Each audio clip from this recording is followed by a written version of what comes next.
You're not crying, are you, Pa? No, hombre, no. Some dirt got into my eye.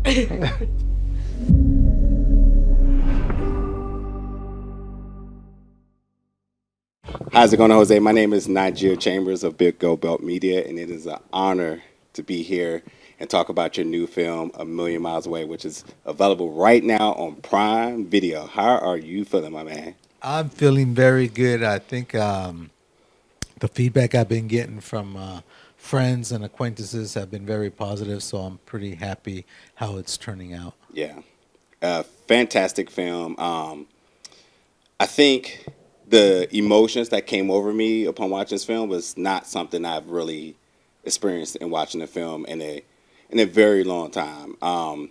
So many good messages, really authentic too, and the relatable factors. Seeing a man in color struggle, sometimes being the smartest man in the room, still not qualified, but continue to stay motivated. The selfless people in his corner, his wife, his father, his teacher, all of these things ultimately for you to reach your goal. Even thinking about it now get me emotional, but just when you look back at the film and when you reflect back on your life and you're at this point right now, what sort of the emotions you experience? Well, pretty much the same ones you did, Nigel, in the sense that you know you work real hard and you still don't get the recognition, and you could choose to do one of two things. You could either put a chip on your shoulder and complain and say, "Poor me," or you understand the rules and realize I just have to work harder. Yeah.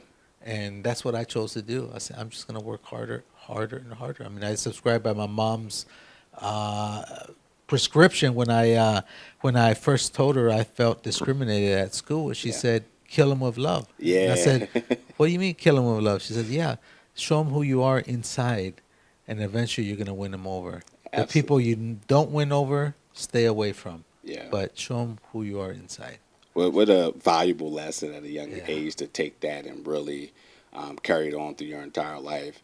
And even now, when you reflect back to everything you've done and all of the different people you touch and motivated, what has been some of your tidbits that you've given to your kids now to this point? Well, I think I give them the same recipe my father gave me. Keep the legacy going? Yeah, keep the legacy going because it worked for me, so it's got to work for them in the sense that when I first told my dad I wanted to be an astronaut, he said, "Follow 5 simple steps, son." Yeah. He said, "Determine your purpose in life. Recognize how far you are from that purpose. Draw yourself a roadmap so you know how to get there. Prepare yourself according to the challenge you selected. And develop a work ethic second to none." I think the 6th ingredient I add is perseverance. Is never give up on yourself. Absolutely. And I'm going to assume that one of your kids will add a 7th and an 8th and a 9th and just keep it going in the family. Exactly. One of the most impactful scenes, and I got a chance to see this initially at the Air and Space Museum here, which was just an experience in its own. And with that, I didn't get a chance to pause it because I want to mention that there was a moment where I really felt like I needed to get up and just take a walk because it was so deep, it was so important, and again, authentic. And I've heard some of your other interviews where you spoke about being on set and being able to provide input. So whatever anybody thinks, that was just a stamp of approval that this was not just a story told about you, but this was a story that you ensured reflected your life. This movie was super intentional, and the conversation that you had with former and iconic astronaut Kampala was something that touched me in a way that I had to feel like I need to pause it. I need to take a walk. I needed to take some time to really understand what's being said here. I felt like this was something that was very dear and important to you. Could you talk about the legacy and everything that from other conversations that did not appear in the film, but everything that you all have experienced together in order to really carry her legacy to also have a legacy of your own? Well, when you go into a new environment, you look around and you size up people, and you look at people and they don't look like you. Yes. you know. Yes. And then I saw KC there, and she didn't look like them. Yeah. And I said, well, that's the person I'm going to gravitate to. Yeah. And that's the person I identified, and she identified with me Yeah. in that sense. So it instantly became like a mentor-mentee relationship. Okay. And it was something real beautiful, you know. Yeah. Yeah. I loved it, and what I took from that, and much as she stated, tenacity is a superpower. I love that. What in hearing that and making sure that that line was in the film, what has that also kind of contributed to your life? Well, I mean, it has contributed in the sense that she only reinforced what I already kind of knew: is don't give up on yourself. Yeah. And so those words were very important when she said it, because it wasn't my father saying it, it wasn't my wife saying it, was someone independently that says, hey, you got this. I've seen what you've done. Maybe you're struggling, but everybody struggles, Yeah. and you got this. Yeah. It's not because you're a person of color that you're struggling. So everyone struggles. Yeah. So don't worry, you got this. Keep working hard. Beautiful.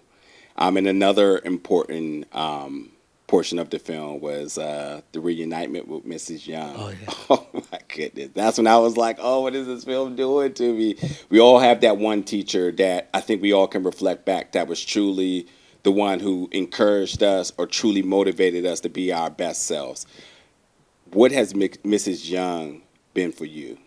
Well, I think, I love telling the story of Miss Young, especially to educators, because I know educators are out there. Sometimes they get frustrated. Sometimes they think they're not making a difference. Yeah, yeah. And then this is when I break out with the story of Miss Young. I said, let me tell you about, if you think you're not making a difference, this teacher, just took 30 minutes out of her schedule. She didn't have to do it, but she came, talked to my parents, convinced them to stay in one place as opposed to living a nomadic lifestyle. Yeah. And completely changed the trajectory of a whole family by doing that. That little thing that she did. Yeah. And so I always tell the teacher, so you don't know what little thing you did yesterday to a student that's going to change their life. Yeah. So don't be so hard on yourself and saying, I'm not making a difference, because you are. Yeah. It instantly took me back to my sixth grade teacher. I remember when I graduated high school and I was on the fence about going to college because I heard other friends saying, oh, we're going to go get jobs. And, they were working whatever they were working. But it was the idea of obtaining money quick. And, you go to college, debt, and also being away. And I'll never forget that my sixth grade teacher came to my high school graduation cookout and gave me the same look as when I was in sixth grade. It was like, you know what you need to do. And I think that just solidified it. Yeah, it solidified me. I said, I got to do this for her, So that's why, again, there's just so many really connecting factors within this film that I just think that beyond an entertaining film, beyond just the aspirations of achieving your goal, just so many different life lessons that you can apply, whether you want to be an astronaut, whether you want to be an engineer. There's just so many really intricacies within the messages here. I obviously have to talk about the performance here by Michael Pena. Beyond just the phenomenal job he's done, and I'm sure the bond that you two have grown over this time. What's sort of been the conversations now that has been released? Well, one of the things is that, I'm kind of a little saddened by the fact that he and Rosa and the other actors cannot promote the film because they're on strike. Yeah. And it happens to a good guy because, this is what I would consider a juicy lead role for him. He's always playing, supporting roles. Yeah. And this is his time, yet he can't be out here, in front of cameras talking about what it is. And so I'm trying to do the best for him and representing him that, these guys deserve, and I'm not kidding when I say this, these guys deserve to be mentioned come award season. Both him and Rosa Salazar, who played my wife. I mean, she was a scene stealer. And then our director, Alejandra Márquez Abella. I mean, all those three folks did a masterful job in the picture. And,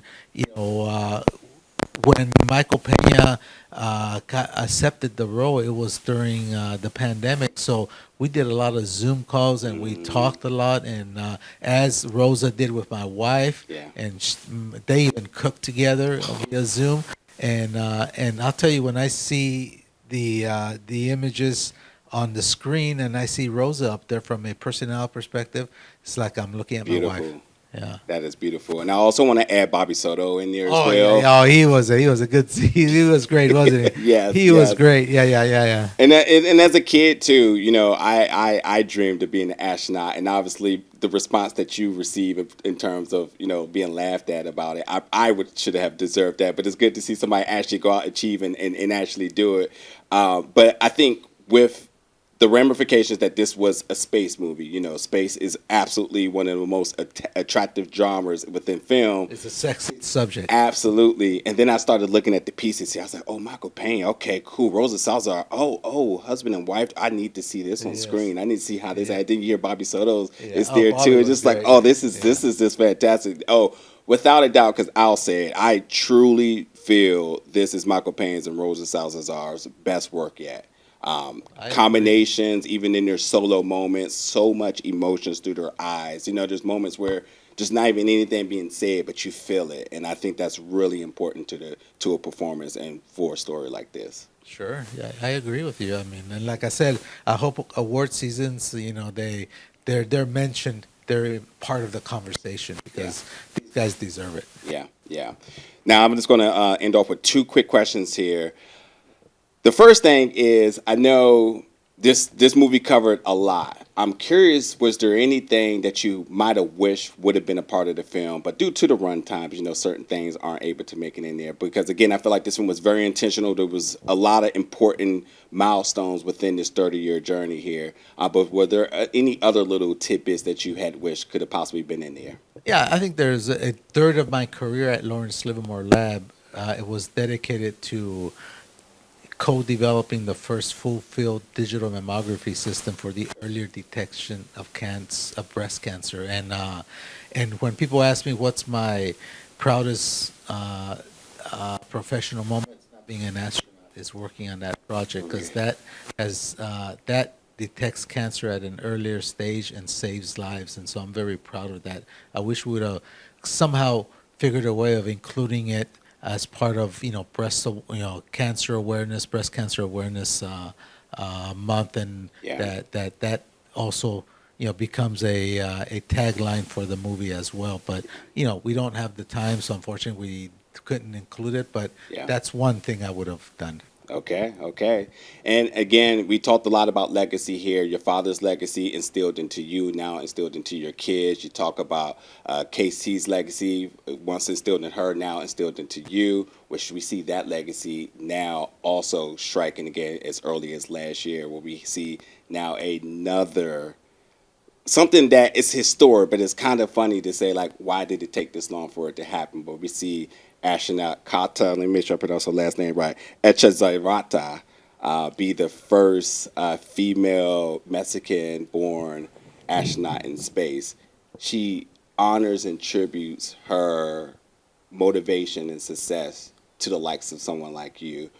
What does it mean, and how does it feel to know that for what you've done, all the hard work that you put in, that you're continuously inspiring folks today?